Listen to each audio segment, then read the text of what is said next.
In the quiet hours before dawn, when our minds are most vulnerable and our hearts most tender, we often find ourselves pondering the unseen chains that bind us. Relationships, those sacred bonds of love, friendship, and kin can uplift us, shape us, and challenge us in ways nothing else can. And yet, some relationships, toxic and corrosive, undermine our very sense of self, leaving us anxious, depleted, and adrift. How then can we break free from these chains and reclaim our inner fortress? The Stoics, ancient philosophers who taught us how to stand firm amid life's fiercest storms, offer timeless wisdom. Their teachings show us that although we cannot control others, we can master our judgments, actions, and emotions. By drawing on Stoic principles, we discover the strength to disentangle ourselves from toxicity, rebuild our lives with purpose, and cultivate resilience stronger than any external force. 1. Recognizing the poison. Discernment as the first step. In the hushed moments, when dawn's light barely brushes the horizon, our hearts whisper truths we've long ignored. Toxic relationships rarely announce their arrival with fanfare. They slither in, cloaked in honeyed words and gestures that conceal a darker purpose. At first, you may applaud their attentiveness, those late-night calls, the compliments that make you flush with warmth, never suspecting that each praise is but a thread woven into a snare. Yet beneath the veneer of care lies a pattern of subtle sabotage, each act of kindness carrying a hidden cost. This is the poison you must learn to recognize. Imagine your life as a garden. In healthy soil, seeds of joy, trust, and growth flourish. In rocky ground, only weeds of doubt and resentment take root. Toxic people tend to plant these weeds with expert precision. You speak your truth, and it is met with sighs of exasperation. You express vulnerability, and it is twisted into ammunition against you. Compliments are followed by criticism so sharp you doubt your worth. Small irritations and offhand remark, a rolled eye become evidence that you are fundamentally flawed. You begin to anticipate the next barb, your chest tightening. As you brace for impact, Stoic wisdom calls this objective observation, and it is your first line of defense. Channel the calm rationality of Marcus Aurelius. Step outside your emotions. Like an impartial witness, keep a simple, steadfast journal. After each interaction, jot down the facts, what was said, how it was said, how you responded, and how you felt. Over days and weeks, patterns emerge from these raw data points. You will start to see that criticism always follows praise, that promises dissolve into excuses, that walls of blame and denial repel your attempts to draw closer. Don't be seduced by apologies cloaked in tears or by sudden flurries of affection, designed to keep you tethered. The Stoics teach us to consider the whole of a person's character, not isolated moments of charm. Ask yourself, when the storm passes, how does the air feel? Do you breathe more freely? Or does your chest ache with the memory of harsh words? If each reconciliation leaves you more anxious than before, you are tending poisoned soil. Discernment demands both courage and compassion. Courage to admit that you have been wounded, to face the fear of change. Compassion to acknowledge that hurting people often hurt others, and that this pattern need not define you. As Epictetus reminds us, we cannot choose our external circumstances, but we can always choose how to respond. In this moment of awakening, choose to respond with clear-eyed awareness. By naming the poison, you disarm it. Recognition transforms vague unease into concrete reality. You move from feeling trapped by inexplicable pain to understanding that this pain is a signal, a call to action, and it is in this clarity, at the threshold between denial and self-possession, that the path to freedom first appears.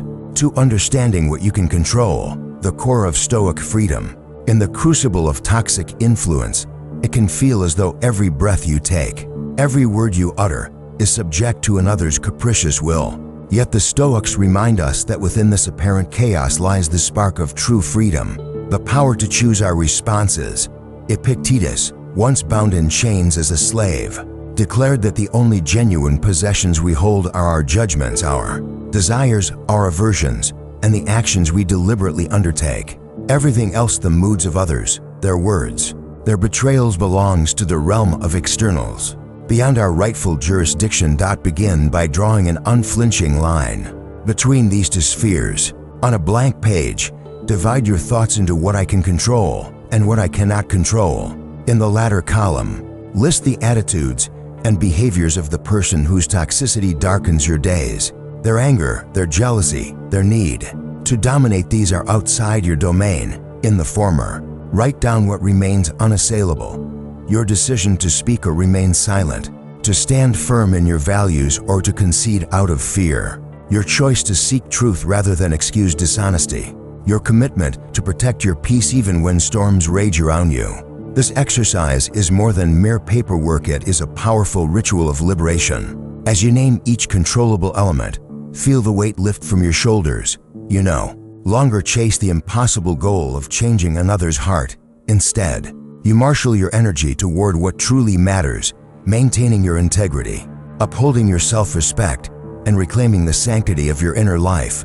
Every time you revisit this journal, you reinforce the boundary between your sphere of power and the murky realm of external forces. You train your mind to recoil from the fruitless struggle for control over others and to focus instead on the deliberate cultivation of your character. Stoic freedom is forged in the crucible of choice. When the toxic voice rises mocking your ambition, questioning your worth, demanding your compliance, you stand at a crossroads. You cannot determine the tone in which those words are spoken, but you can choose whether to absorb them or to let them wash over you. You can decide to respond with measured calm, to disengage from the verbal assault, or to walk away and preserve your peace. Each act of self-determined response is a brick in the wall of your citadel, reinforcing the conviction that no external assault can breach a mind fortified by reason. Bravery, as Seneca proclaimed, is the hallmark of the free. It takes courage to resist the siren call of approval, to withstand the pressure of manipulation, and to affirm that your moral compass matters more than another's shifting moods.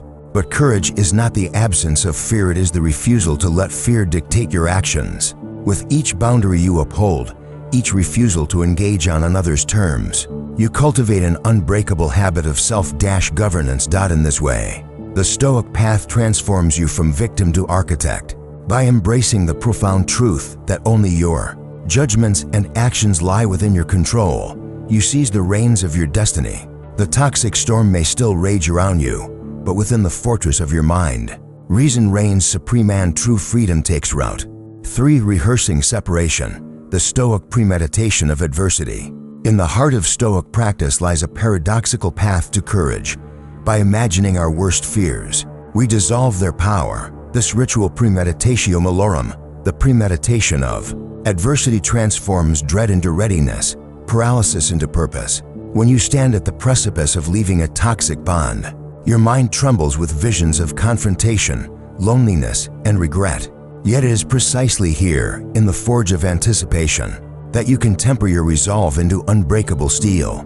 Close your eyes and summon the scene of separation. Picture the room where you will speak your truth, the hush of its walls, the weight of its air. See your partner's face as you say the words you have rehearsed so many times.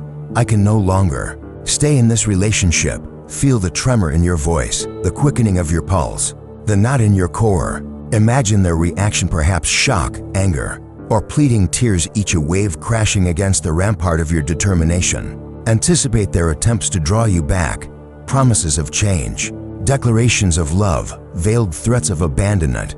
Hear each entreaty, feel its emotional pull, then witness yourself standing firm, anchored by reason rather than swept away by fear. This exercise is not morbid fantasy. It is strategic preparation, like an athlete visualizing every stride of a race, or a general planning troop movements before battle. You train your mind to act with purpose when the moment arrives. By walking through every conceivable twist, harsh words, sudden silence, the sting of guilt, you desensitize yourself to their grip. When the actual hour comes, you will recognize these sensations as familiar terrain rather than paralyzing unknowns. Next, extend your visualization into the hours and days that follow. Will you endure waves of doubt, asking if you acted too hastily? Will memories of shared laughter twist into pangs of longing? Envision these aftershocks and imagine your steady response. You reach for your journal.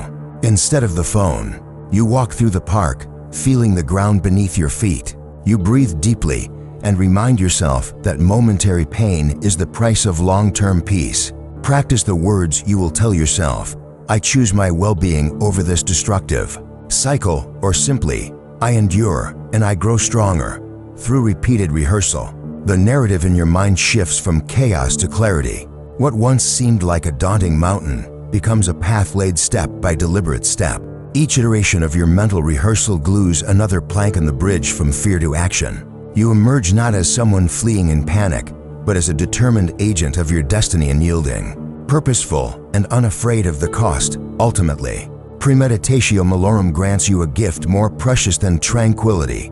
It gives you choice. You face the ordeal not as a passive victim swept by emotion, but as an active creator of your response. In this crucible of imagination, you prove to yourself that no matter how turbulent the storm, you possess the calm eye at its center. When the moment to part arrives, you step forward with assured conviction, knowing that you have already walked through adversity and claimed victory over fear itself. For setting boundaries, the art of self-protection, in the face of relentless toxicity. Setting boundaries is your sovereign act of self-preservation. The moment you draw a line in the sand and declare, this far and no farther. Boundaries are not walls built from bitterness, but fortifications erected from clarity and compassion, protecting your inner kingdom from further assault. To forge these defenses, begin by naming what you will no longer tolerate. Is it raised voices that scar your confidence? Interruptions that deny your voice? Demeaning jokes that erode your dignity? Be precise. When you say, I will not stay in this conversation if you speak to me that way, you transform vague discomfort into a concrete rule that honors your worth. Next, anchor yourself in the present moment. When tension flares, ground your attention in the realities beneath your feet. Feel the solidity of the floor. Sense the air filling your lungs. Place a hand over your heart to remind yourself of its steady beat. This physical anchor breaks the cycle of reactive panic and restores your agency. In that instant, you choose to react with intention rather than instinct. You claim the power to decide what happens next. Now, deliver your boundary in a single, calm sentence, free of anger, free of apology. I need to pause this discussion until we can both speak respectfully. Or please do not speak to me that way. I will step away if it continues. Notice how brevity sharpens your resolve. It leaves no room for misinterpretation, and it carries the weight of your self-respect. You owe no elaborate justification, and you need not beg for compliance. Your boundary is a declaration of how you expect to be treated, period. But a boundary without follow-through is mere words on air. If the other person crosses the line, act immediately. Stand up, walk out. End the call whatever step aligns with the boundary you set. You may fear their anger or their disappointment, but every moment you waver, you teach them that your limits are negotiable. Instead, honor your voice.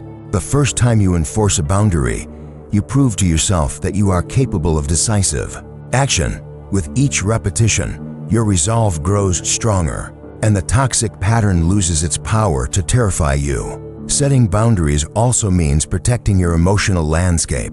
Identify triggers, certain phrases, tones, or topics that reliably spiral into abuse. When these arise, permit yourself to disengage. You might say, I hear your frustration, but I can't continue in this tone, and then shift your focus to something neutral, standing, stretching, sipping water. By interrupting the escalation, you refuse to be baited into a conflict that undermines your equilibrium. Remember that boundaries extend beyond individual moments of conflict. They include routines and spaces that safeguard your well-being. Decide in advance when and how you will communicate. Perhaps no texts after 8 p.m. or no weekend drop-ins without notice.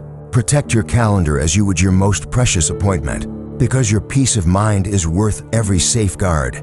Ultimately, setting boundaries is an act of love for yourself. It declares that you are deserving of respect and that your emotional safety is non-negotiable. Each line you draw is a testament to your courage. Each enforced limit a victory for your autonomy. Through firm, compassionate boundary setting, you transform vulnerability into strength, and you proclaim to the world and, more importantly, to yourself that you will no longer yield to toxicity.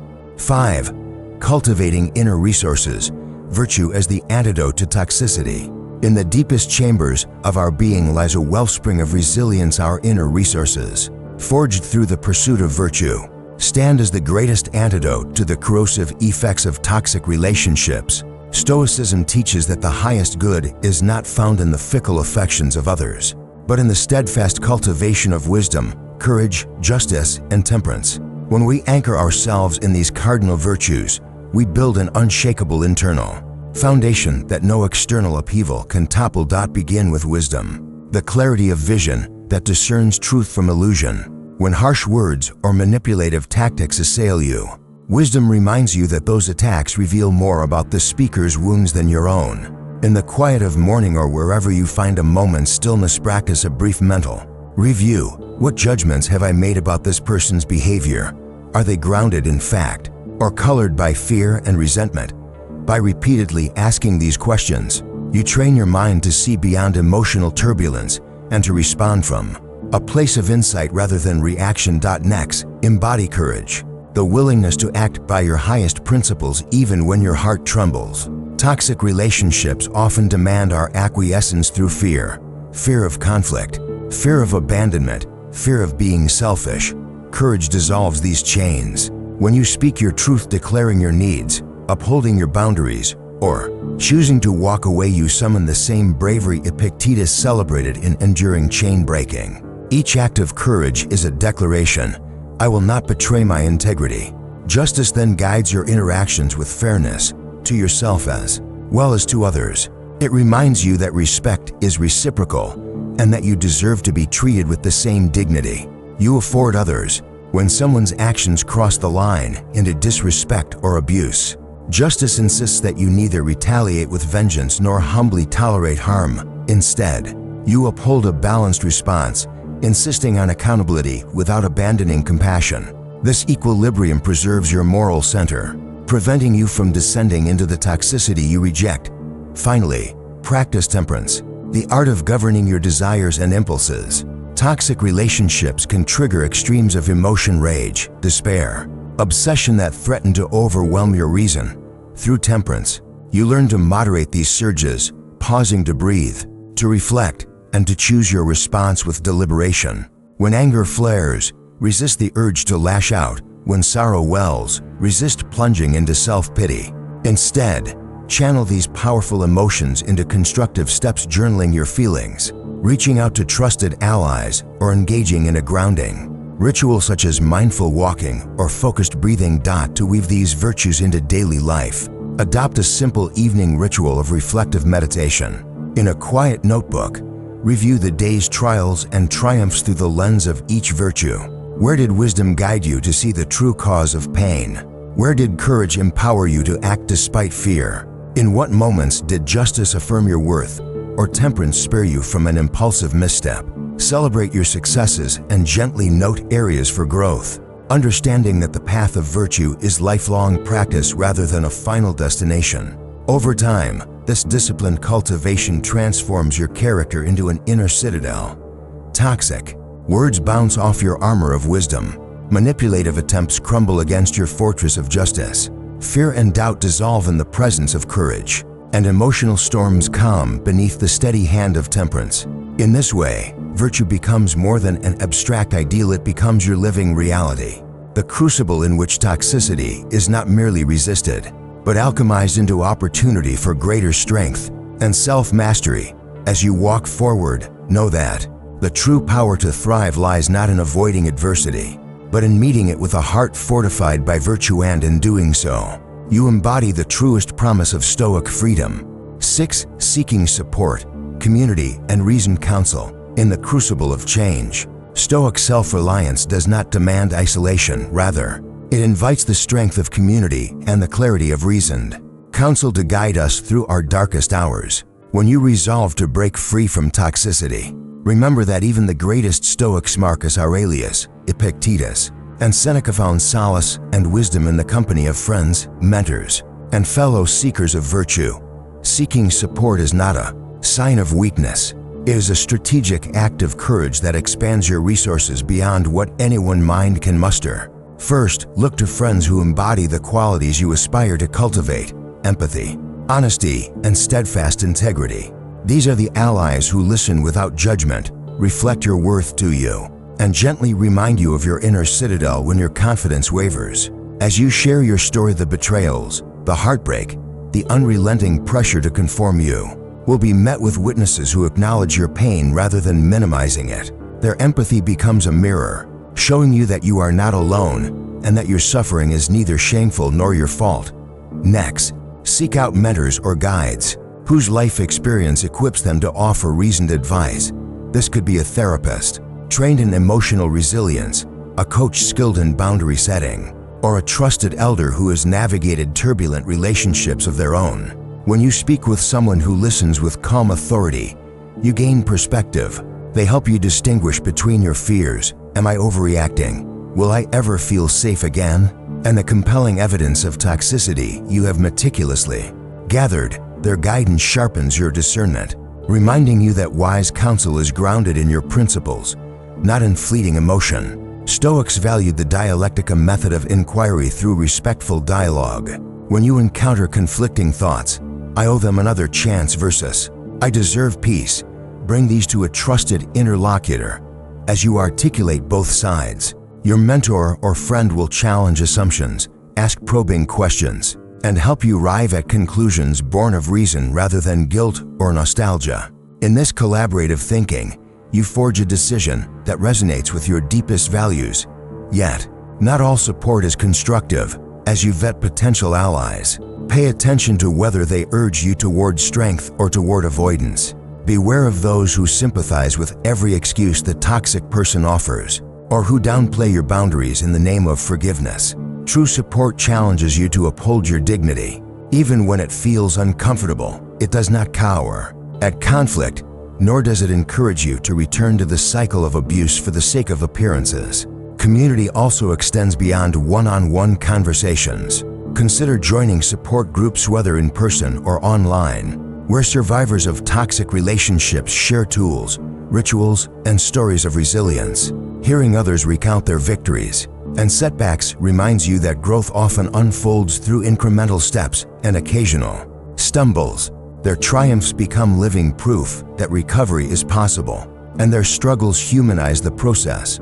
Finally, remember to give back. As you unburden your spirit and reclaim your life, you gain empathy for those still trapped in the web of toxicity. By offering your insights, perhaps as a listening ear or a gentle word of encouragement, you reinforce your healing while strengthening the community of seekers around you. Stoics believed that virtue is social. Our flourishing is bound up with the flourishing of others. In choosing your circle wisely, friends who uplift, mentors who challenge, communities that educate you, arm yourself with a network of reasoned counsel and unwavering compassion. With this support, you not only break the chains of toxic bonds, but also build a foundation of reciprocal strength, where each step toward freedom becomes a victory shared by all who walk beside you. 7. Embarking on a new path, renewal, and purpose. In the wake of separation, you may feel as though you stand on unfamiliar soil, both frightened by the void left behind and exhilarated by the uncharted horizon before you. This moment, however, disorienting, holds the seeds of your greatest transformation. Stoicism teaches that every ending contains within it the promise of a new beginning, if only we have the vision and will to seize it. Now is the time to step forward with intention, crafting a path of renewal and purpose that springs from the hard-won clarity of your recent trials. First, embrace the blank canvas you now hold. Your days are no longer shaped by the rhythms of toxicity, but by your design. Ask yourself, what activities stir my soul? Which pursuits ignite a spark of genuine joy, curiosity, or mastery? Perhaps you recall the solace of morning runs, the thrill of learning a foreign language, or the deep focus you once found in sketching or writing. List these passions without reservation, as though you were charting a map back to your true self. Next, set small, concrete goals, each one a stepping stone toward the life you envision. Maybe you commit to walking for 30 minutes each day, meditating for 5 minutes each morning, or reading one chapter of a philosophical text each week.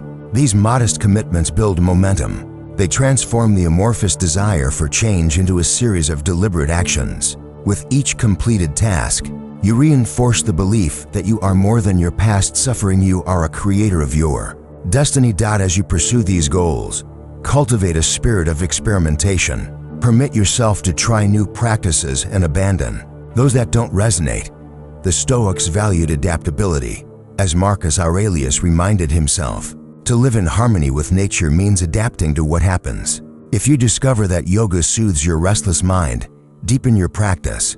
If community gardening brings you unexpected peace, invest more time in the soil. Each new experience broadens your perspective, revealing strengths and joys you may have forgotten. Purpose, too, blossoms when we serve something greater than ourselves. Look around for ways to contribute. Volunteer at a local shelter, mentor someone in your professional field, or lend your voice to a cause that aligns with your values. By channeling your energy outward, you bridge the gap between personal renewal and communal flourishing. Your healing becomes a force for good, proving that resilience can ripple outward, touching lives beyond your own. Throughout this journey, maintain a reflective journal. Record not only your achievements, but also the lessons hidden in setbacks. If you miss a run or falter in your meditation, note what triggered the lapse and how you might respond more compassionately next time. Reflection is the compass that keeps you aligned with your values, transforming errors into guideposts rather than sources of shame. Finally, celebrate each victory, no matter how small, as evidence of your growing strength. Acknowledge the courage it takes to leave behind what you know, to step into uncertainty armed only with your resolve. Mark these milestones with simple rituals: a quiet walk in the evening sun, a shared meal with a supportive friend, or a moment of gratitude in solitude. Each celebration fuels your motivation and cements the progress you've made. Embarking on this new path is an act of profound self-love and self-determination. It declares that you will not be defined by the toxicity you endured, but by the wisdom, courage, and purpose you now choose to embody. As you walk forward one mindful step at a time, you prove to yourself that renewal is not a distant dream, but a living reality you create with every decision. In this way, your story transforms from one of survival into a testament of thriving, a narrative of a person who dared to break free, to rebuild, and to discover a life of authentic meaning. 8. Transforming pain into purpose. The Stoic alchemy. In the crucible of suffering, pain can harden our hearts or, when met with the right mindset, become the very forge that tempers our character. Stoic alchemy teaches us that adversity, rather than breaking us, can transform us into stronger, more compassionate beings. When you confront the wounds left by a toxic relationship, you face raw materials: shame, anger, grief that, if handled with wisdom, can be reshaped into resilience, insight, and purpose. Begin by acknowledging your pain without flinching. The Stoics did not deny hardship, they named it, examined its nature, and viewed it as an inevitable part of the human experience. In a quiet moment, place your hand over your heart and feel the pulse of your sorrow. Allow yourself to name each emotion. This is my anger at being betrayed. This is my sorrow for what I lost, without judgment or shame. By giving voice to your inner storm, you stop pain from becoming a silent poison and instead invite it into the light of awareness. Next, apply the Stoic practice of reframing. Marcus Aurelius urged himself to see every obstacle as the path itself. Ask, what lessons does this suffering teach me? Perhaps you learn that your kindness can be mistaken for weakness, that your empathy must be balanced with discernment, or that self-worth cannot depend on another's approval. Write these insights in a journal, turning each painful memory into a lesson inscribed on the page. As you do so, grief becomes a teacher rather than a captor, guiding you towards self-knowledge and stronger boundaries. Then, channel your transformed pain into constructive action. Stoicism holds that virtue is expressed through deeds, not just thoughts. Let your experience fuel your commitment to help others who suffer similarly. You might start a blog sharing Stoic strategies for emotional healing, volunteer with organizations supporting survivors of emotional abuse, or simply lend your ear to a friend in distress, using your hard-earned wisdom to offer solace. By serving others, you convert personal affliction into communal strength, proving that your trials were not endured in vain, but paved the way for collective growth. Finally, Celebrate each act of alchemy, each moment you choose growth over bitterness, insight over resentment, service over self-absorption. These victories may seem small, a kind word to yourself when old fears arise, a refusal to replay hurtful memories, a step toward a charitable cause, but they mark the transformation of pain into purpose. Each conscious choice affirms that you are not a passive victim of suffering, but an active architect of your own moral and emotional landscape. Through this Stoic alchemy, pain ceases to be a burden shackled to your spirit and becomes the raw material from which you craft a life of deeper virtue and meaning. The bitterness of betrayal sweetens into empathy for others. The sting of loss molds you into a more resilient soul. The shadows of grief illuminate the value of every moment of joy. In this way, your story transcends mere survival. You emerge not only healed, but empowered, proof that the harshest trials, when met with Stoic resolve, can metamorphose into a profound sense of purpose, anchoring you in a life lived with courage, wisdom, and unwavering compassion. 9. Embracing impermanence. In the unfolding tapestry of life, every thread is destined to shift and sway. Stoicism teaches that impermanence is not a flaw to lament, but the very pulse of existence, the rhythm by which growth and renewal occur. When we cling to relationships, circumstances, or outcomes as if they were eternal, we set ourselves up for suffering. Yet by embracing the truth that all things rise and fall like seasons of wind and sun, we liberate ourselves from the agony of attachment and discover a deeper serenity. Begin by reflecting on the natural cycles around you, the way a tree's blossoms burst into color, only to drift away on the breeze, or how the tide retreats as inevitably as it returns. In these simple observations lies a profound lesson. Change is neither good nor bad in itself. It is simply the law of nature. By aligning your expectations with this law, you build resilience. When a relationship sours or a person you once trusted withdraws, you remember that even the most vibrant blooms must fade to make way for fresh growth. Allow this acceptance to permeate your judgments. Instead of asking, "Why did they leave?" or "Why must I feel this pain?" reframe the question, "What is this moment asking of me?" Are you being called to cultivate greater self-reliance, to invest in new friendships, or to deepen your inner life? Each ending contains the seed of a beginning. When you view change as an invitation rather than a threat, you transform despair into opportunity. Practice a daily meditation on impermanence. In the stillness of morning or before sleep, imagine the people and situations you hold most dear, then witness them glide away like mist. Let the visualization be neither morbid nor fearful, but a gentle reminder that your peace cannot rest on anything transient. As Marcus Aurelius wrote, "Loss is nothing else but change, and change is nature's delight." By consciously rehearsing this truth, you diffuse the shock of real change and cultivate an equanimity that no external upheaval can dislodge. In relationships, impermanence becomes a guide for how to engage. You learn to cherish moments of connection without possession, to love deeply without craving permanence. When you hold someone loosely in your heart, their actions cannot become a prison. You can appreciate their presence fully, knowing that each shared laughter or word of kindness is a gift, not a guarantee. This mindset invites gratitude in place of expectation and reduces the sting when bonds dissolve.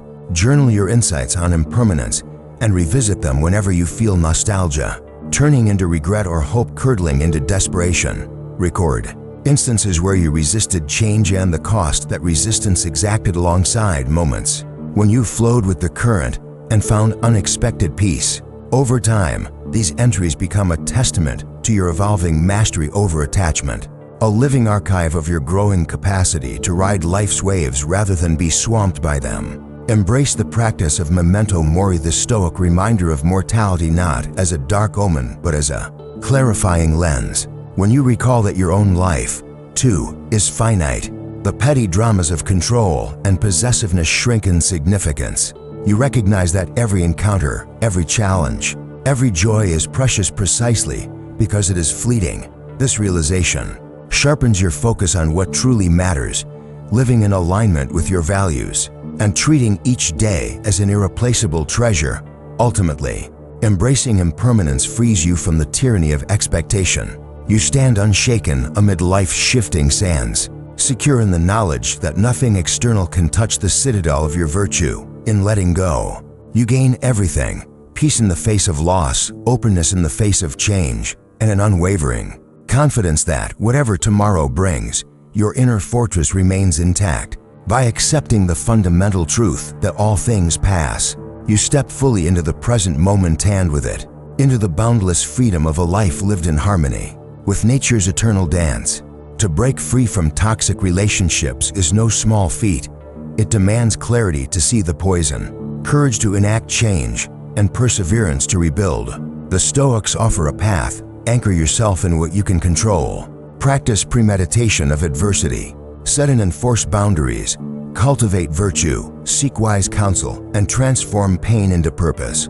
In doing so, you do more than escape toxicity. You become the architect of a life guided by reason, resilience, and unwavering self-respect. Stand now at the threshold of your new beginning. Feel the weight of dependency lift from your shoulders. Hear the steady beat of your own heart, unshackled and free. Know that, whatever storms may come, you possess within you an inner citadel no force can breach. Armed with Stoic wisdom, you embark not only on a journey of liberation, but on the noble venture of becoming your truest, most virtuous self, and that, above all, is a triumph worth celebrating.